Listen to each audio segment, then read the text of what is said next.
안녕하세요. 네, 이번 축의 공동학술대 공동 프로그램 위원장을 맡고 있는 전남대학교 임태영입니다. 이제 어제 사전 워크숍에 이어서 오늘 이제 본 행사 하고 있는데요.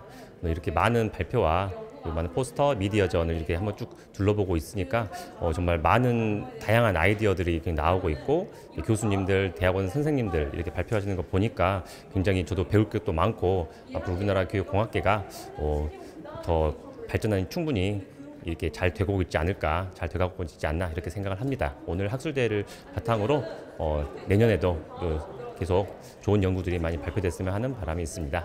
네, 열심히 저도 참여하도록 하겠습니다. 네, 감사합니다. 저는 서울대학교 치과대학 치의학대학원에서 연구원 하고 있는 김영조라고 합니다.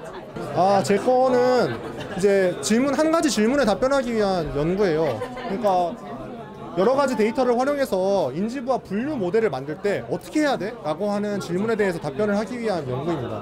그러니까 인지부화라고 하는 게 사실 학습에서 굉장히 중요한 건데, 이제 적응적으로 학습자한테 도움을 주기 위해서는 인지부화 상태가 어떤지를 알아야 돼요. 그래서 그걸 위해서 분류 모델을 만드는데, 이때 어떤 데이터를 써야 되고 어떤 식으로 과제를 설정해야 되고 이런 것들을 이제 리뷰 연구를 통해서 보여주고자 하는 연구예요. 포스터에 참여를 해본 게 처음은 아닌데 굉장히 이렇게 열기가 뜨거웠던 적은 처음이었던 것 같아요. 지금 보시면 굉장히 많은 분들이 와서 듣고 있고, 또 아까 시작하기 전부터 연습하시는 분들도 엄청 많았거든요. 그래서 굉장히 좋은 포스터가 많이 나왔을 것 같아서 기대가 됩니다.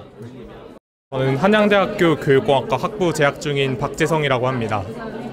저희 같은 경우에는 아무래도 교육공학과이다 보니까 교육을 어떻게 효과적으로 전달할지에 대한 고민을 많이 하곤 하는데, 특히 저희 과에서 기업교육을 많이 배우고 있어요. 그래서 기업교육에서 교육공학과 접목시켰을 때 어떻게 하면은 이러한 프로세스를 좀 더 잘 짤 수 있을까에 대한 고민을 하다가 이것이 좀 이번에 출품해도 괜찮겠다라고 싶어서 한번 나오게 되었습니다. 어려웠던 점보다는 오히려 이런 실무적인 거를 이렇게 직접 나와서 할 계기가 잘 없다 보니까 오히려 더 동기가 되고 동기부여가 많이 됐던 것 같습니다. 이런 큰 행사인지 물론 예상은 했지만 생각보다 더욱 큰 행사라서 제 학부생임에도 이러한 경험이 좀 뜻있게 생각하고, 이번 11월까지 달려오면서 경험들이 나중에도 소중하게 다가올 것 같습니다. 안녕하세요. 저는 서울풍납초등학교 소속 교사 이윤서입니다. 저는 챗GPT의 API를 활용해서 교사가 상담을 할 때 어떤 전략을 사용하는지, 그리고 어떤 마음으로 하는지를 분석을 해서 페르소나를 만들었습니다. 그래서 이 페르소나를 입력했을 때 선생님들께서 어떻게 반응을 해주셨는지, 그리고 그 학생이 어떻게 이야기를 할 것 같은지를 예측해주는 프로그램인데요. 간략히 다시 설명을 드리면 말 그대로 챗GPT를 이용한 학교 상담 챗봇입니다. 그리고 이것을 이제 학교 선생님들께 사용성 평가를 맡겼다라고 보시면 됩니다. 네. 우선은 제가 대학원에 소속되어 있지 않기 때문에, 그래서 제가 혼자서 교사가 스스로 뭔가 이론적 배경을 연구한다든지 메소드 측면을 연구할 때 조금 어려움이 있었고요. 나머지는 이제 개발이나 이런 거는 교신 저자분께서 많이 도와주셨기 때문에 괜찮았습니다. 그리고 현장에 있기 때문에 가장 좋은 점이 이제 현장 선생님들을 많이 만나 뵐 수 있어요. 그래서 현장에서 사용성 평가를 할 수 있었다는 점이 가장 좋은 점이었습니다. 네. 여기 제가 처음으로 이렇게 학회에 포스터를 내서 참여하게 되었는데 굉장히 설레고 또 약간 긴장도 됩니다. 다양한 좋은 선생님들께서 많이 세션을 발표해주고 계시는데 빨리 구경 가고 싶습니다. 감사합니다. 안녕하세요. 저는 이화여자대학교의 박사과정에 다니고 있는 황수민이라고 합니다. 네, 저는 이번에 대학교육 맥락에서의 챗GPT 활용 연구 동향에 대해서 확인을 해보았는데요. 일단은 연구를 토픽 모델링과 그 다음에 문헌 분석을 통해서 두 가지 방법으로 조사를 해보았습니다.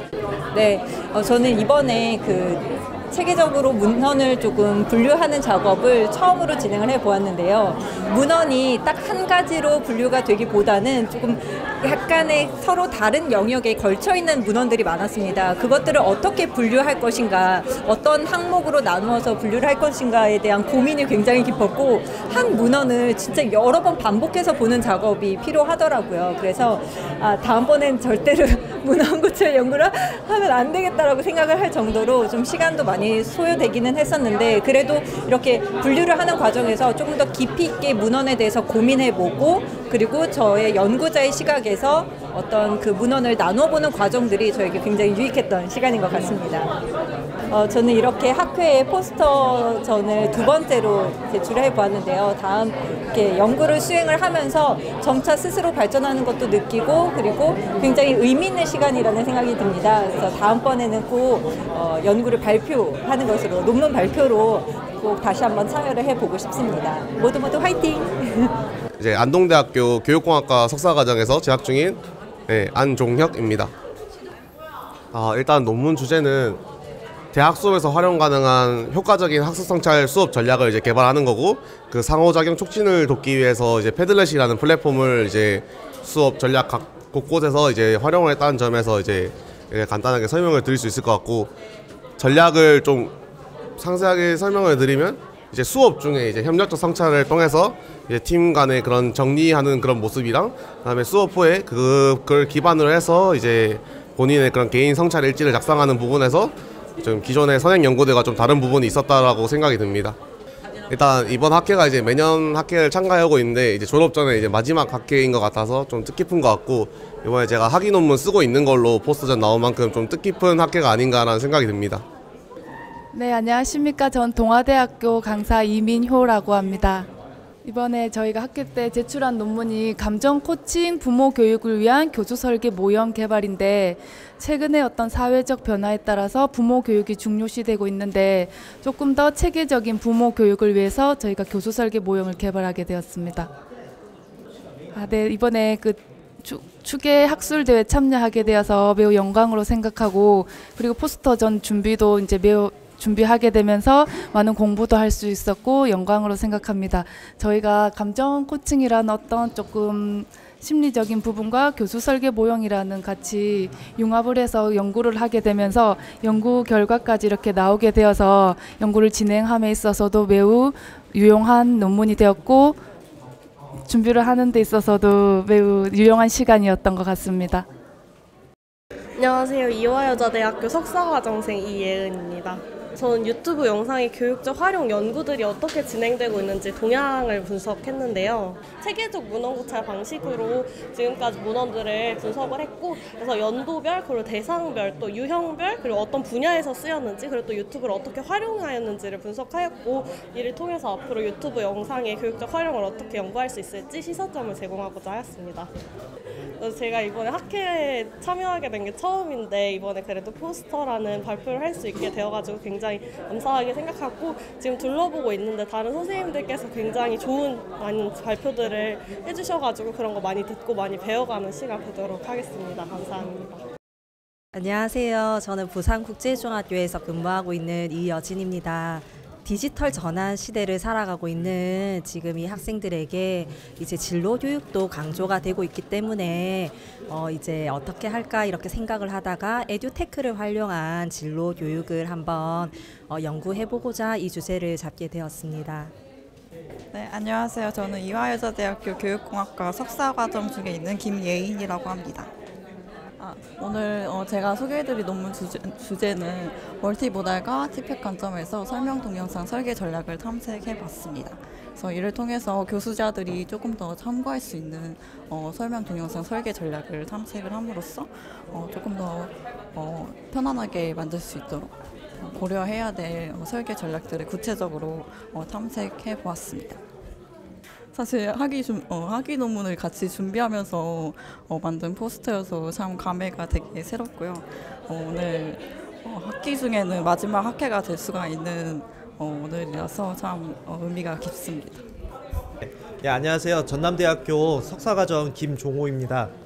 예, 이번에 발표할 내용은 확장현실 기반에서 간호교육 시뮬레이션을 개발했는데요. 그 간호교육 시뮬레이션에서의 학습 참여 전략 유형이 인지부하와 자기효능감에 어떠한 영향을 미치는지 확인하는 연구였습니다. 이번에 추계 공동학술대회에 참여하게 되면서 사실 이제 계속 연구실에서 같은 랩실 안에서만 연구를 하다가 이제 다른 연구자분들이 어떻게 연구를 하고, 그리고 현재의 교육공학의 추세가 어떻게 되는지 알아볼 수 있었고요. 그를 통해서 현장에서는 어떻게 적용해야 될지에 대해서 좀 고민할 수 있는 계기가 되었습니다. 네, 저는 한신대학교 4학년의 학부에 재학하고 있는 강혜신이라고 합니다. 참여한 소감, 사실 제가 학부생으로 참여를 하게 돼가지고 지금 굉장히 떨리고 좀 다른 분들에 비해서 좀 많이 부족한 것 같다고 느끼고 있는 상황인데, 그래도 저도 이거 논문 작성하면서 굉장히 많이 배우고 또 성장할 수 있던 기회였던 것 같습니다. 네, 저는 전남대학교 교육학과 학사과정 재학 중인 최도은입니다. 네, 저희는 디지털 리터러시 역량 강화를 위한 증강현실 기반 게이미피케이션 프로그램을 개발했는데요. 여기 앞에 나와 있는 리플렛을 활용해가지고 하는 증강현실 기반 프로그램이다라고 봐주시면 될 것 같습니다. 저희는 전남대학교 교육공학 동아리에 이제 같이 교육공학 동아리를 같이 하고 있는데, 이 교육공학적인 이러한 내용들을 반영해가지고 직접 설계하고 프로그램을 개발하는 과정을 통해서 저희의 능력을 조금 더 강화하고 싶어가지고 나오게 되었습니다. 네, 안녕하십니까. 저는 안동대학교 교육공학과에 재학 중인 학부생 박민재라고 합니다. 저희가 이번에 개발한 서비스는 인공지능을 활용하여서 대학 교수님들이 수업을 제대로 설계할 수 있도록 지원해주는 서비스인데요. 사실 이제 교육공학과 학생으로서 다른 교수님들 수업을 들으면은 다른 학과 수업 저렇게 하면 안 되는데 뭐 이런 생각이 들 때가 있거든요. 그래서 그럴 때 이제 교수님들을 이제 기존의 CTL에서는 교육을 통해서 이렇게 하면 안 됩니다고 교육을 했다면은, 저희는 프로그램을 개발해가지고 교수님들이 좀 재밌게 그리고 좀 실질적으로 자신의 수업을 발전시킬 수 있는 그런 서비스를 개발하고자 했습니다. 또 이번에 그 학술제에 참여하면서 이제 처음에는 이 정도까지 개발을 할 수 있을지 좀 의문이었는데, 또 중간중간에 정현미 교수님께서 많이 좀 피드백도 해주시고 고쳐주시면서 저희 서비스가 처음에 생각한 것보다 훨씬 더 예쁘게 나온 것 같아서 굉장히 기쁘고요. 이번에 학술대를 통해서 많은 피드백을 받아서 조금 더 좋은 서비스를 개발하는 것을 목표로 하고 있습니다. 네.